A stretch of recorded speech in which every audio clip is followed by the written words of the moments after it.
Okay, here's a snapshot with Coach Chris in the junior peewees of the breakdown position. If you look at the kid to the left with the white jersey, black pants, he's actually not sinking. So again, always emphasize sink. Use those words. Then if you look at the kid in the red jersey, white pants, he's actually squatting more than he's sinking. So again, sink. If you look at the kid number 43, his feet are more than shoulder width apart. So again, say those words, feet, and explain what they mean, shoulder width apart. Then if you look at the kid in the black jersey behind the guy with the blue jersey, he's not showing his hands. So hands. Then if you look at the kid in the front with the white jersey, blue shirt, his feet are more than shoulder width apart. So feet, squeeze, sink, hands. Yeah. So coaches, as elementary as this may seem to simply focus on the breakdown position, we need to do it. As you can see, if you can freeze time in a second, you can see a lot more things than you can out there at the split second of the time that you're doing it. So coaches, don't be afraid to break it down. It may seem silly, but just go ahead and have your kids get down in the breakdown position, have them freeze so you can walk around and see and correct some of these things that we're talking about right now. So Coach Chris, thanks for your time, dedication. Keep up the good work. Here's a snapshot of the buzz to hit position with Coach Sweat down with the C's.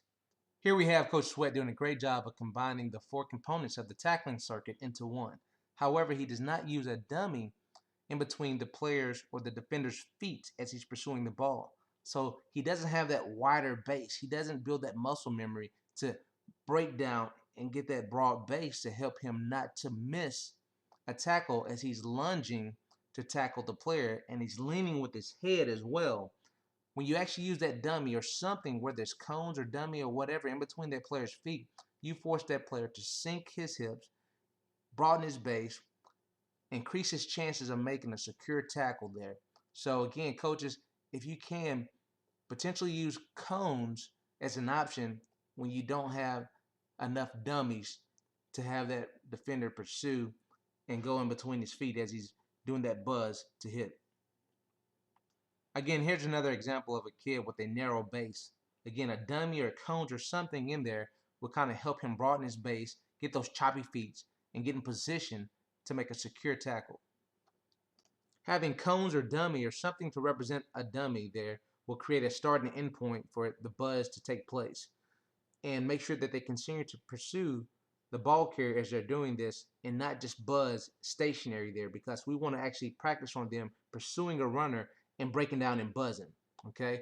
Because what they'll be doing is they'll be going full speed and they'll need to come under control. So it's important that we do the buzz to hit while they're pursuing the ball and make sure we have something in between there so they can have a wide base. They need to get used to breaking down, creating a wide base so that they don't get juked out like it's so easy for us to do. So we want to create that muscle memory there. And then it's important that we finish with a downhill power step. A lot of times we're just kind of running through tackling the dummy, but we want to actually have them pause for a second and focus on getting in position. Okay? As if we actually do the drill full speed continuously, maybe they won't focus on getting that form fit tackle there. It doesn't matter if you actually end up doing this eventually, but we want to end and break it down in segments so that they'll actually break down and end with a power step so that they get ready to rip through, shoot those hips actually first, and then rip through and then make a good secure tackle. So Coach Sweat, thank you for your time, dedication. Keep up the great work. Here are a few snapshots of the shooting drill going down to the C's and the junior peewees. Again, down with Coach Sweat. He did a great job of breaking down the four components of the tackling circuit into one. However, if there are enough dummies, please try to actually work on the shooting drill individually, breaking it down. That way we can put an actual focus on the shooting and the opening of the hips and actually allowing this player right here specifically to work on sinking his hips and not leaning and lunging like this example here. Breaking the shooting drill allows us to focus on the sink portion of the actual shoot, and also we can work on having the toes back. So we don't want them pushing off the toes there. So have the toes back. And also we can actually focus on throwing the hands, because a lot of time, again, we're trying to go away from the wrap to actually throwing the hands in the vertical rip position. Here's a great shoot here, but coaches, try to prevent your kids from landing face first on the dummy. This drill emphasizes the name of the program in itself, Heads Up. We want to have our heads and eyes up as we're shooting. So coaches, please don't forget, as they're shooting, try to hold your hands up. Try to evolve to where you're holding your hands up and fingers, and they're counting how many fingers you have. Then that way they'll end up landing more so in a heads up position. But great job, coaches. Keep it up. And then hopefully working on this shooting drill, we'll be able to get some actually run through explosive hits looking like this without even running, getting a 5-10 yards head start. So great job, coaches.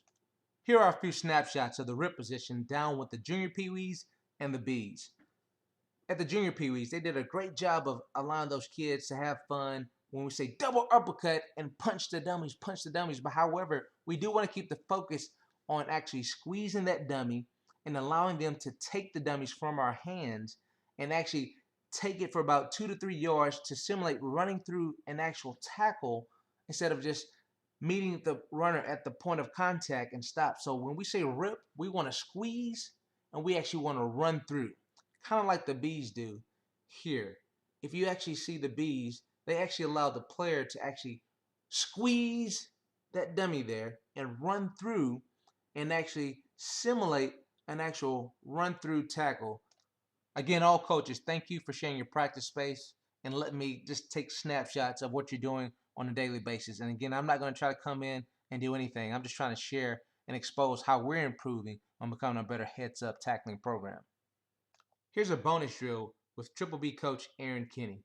Here he's working with the running backs, and this drill actually helps the running back with their changing of the ball position from left to right arm. It also helps them stay low, and also it helps their change of direction. And even more importantly, the reason why I thought it was crucial is because it helps at the end for the runner to complete the drill by reading the defender, by reading his cuts.